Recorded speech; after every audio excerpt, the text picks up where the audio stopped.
Hello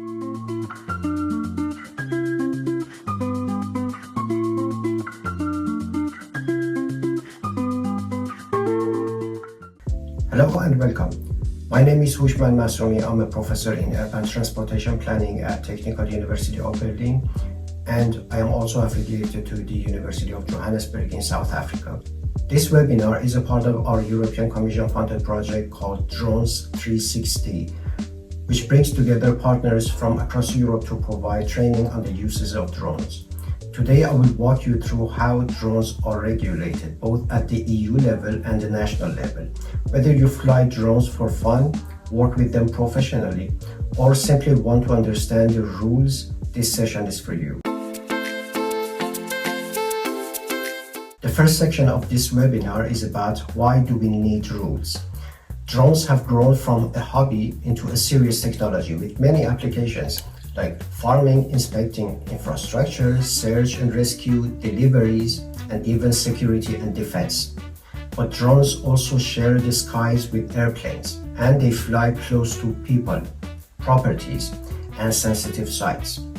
Without proper rules, the risks are obvious: accidents, collisions, privacy violations, or even misuse. That's why the European Union creates a harmonized framework, a single set of rules that applies across all 27 member states. And on top of that, each country can add its own rules to reflect the local conditions.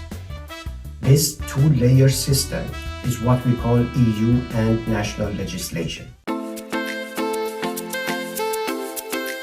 At the core of the EU drone law, there are three main documents. The first one is Regulation 2019-947. This covers drone operations, categories of flights, responsibilities of operators and pilots, registration, training, and authorization. The second important document is Regulation 2019-945. This focuses on the drones themselves, product standards, technical requirements, and classification from C0 to C6. And the last and third one is the easy access rules for UAS. UAS stands for Unmanned Aircraft System. It was published by the European Union Aviation Safety Agency, or EASA.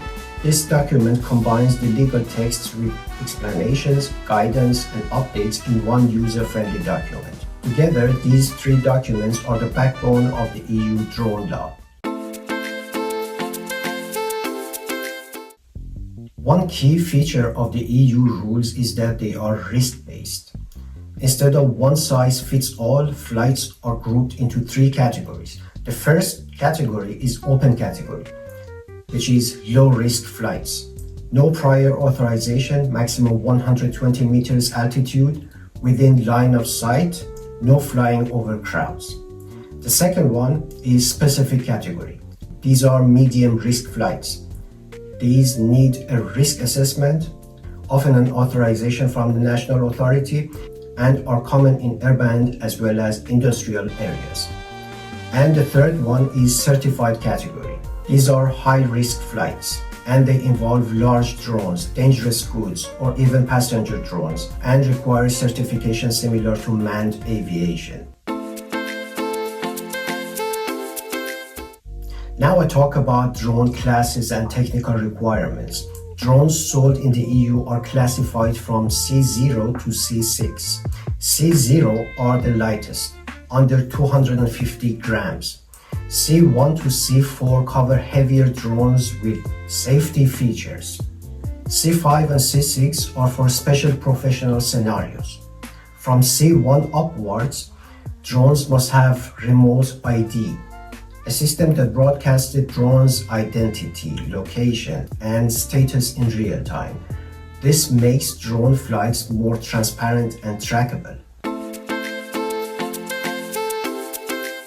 In most cases, operators must register if their drone weights are more than 250 grams or has a camera or sensor that collects personal data. Pilot competence also depends on risk. For small drones, an online test is enough. For bigger or riskier flights, pilots need advanced exams, practical training, or even certification. The higher the risk, the higher the training requirements. While the EU gives the general framework, national aviation authorities handle enforcement and can add their own rules. There are some examples. The examples are creating geographical zones where drones are restricted or banned. The other example is no-fly zones around airports, city centers, or sensitive buildings, for example. Local authorization procedures for specific flights, insurance requirements, and the last example, additional data protection rules on top of GDPR. GDPR is General Data Protection Regulation. There are also some examples from EU countries. In Germany, they have strict no-fly areas over cities, highways, and nature reserves. In Spain, they maintain extra restrictions for flights over urban areas. France requires insurance for most professional flights. The Netherlands works closely with air traffic control to integrate drones into controlled airspace. So even with EU law, national rules shape the reality of drone flying day to day. And finally, we have a conclusion and summary here for this episode of our webinar. I'll just sum up for you.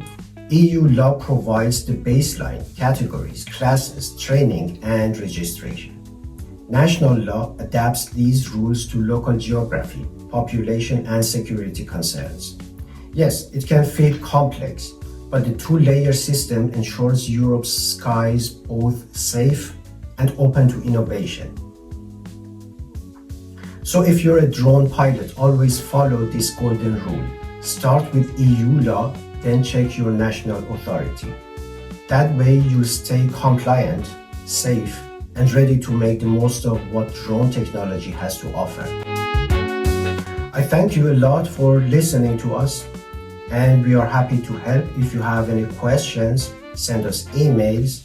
Our colleagues at our project will be happy to help you and answer all emails. If you have any suggestions, offer for cooperation, we will be happy to work with you. And I say goodbye to all of you.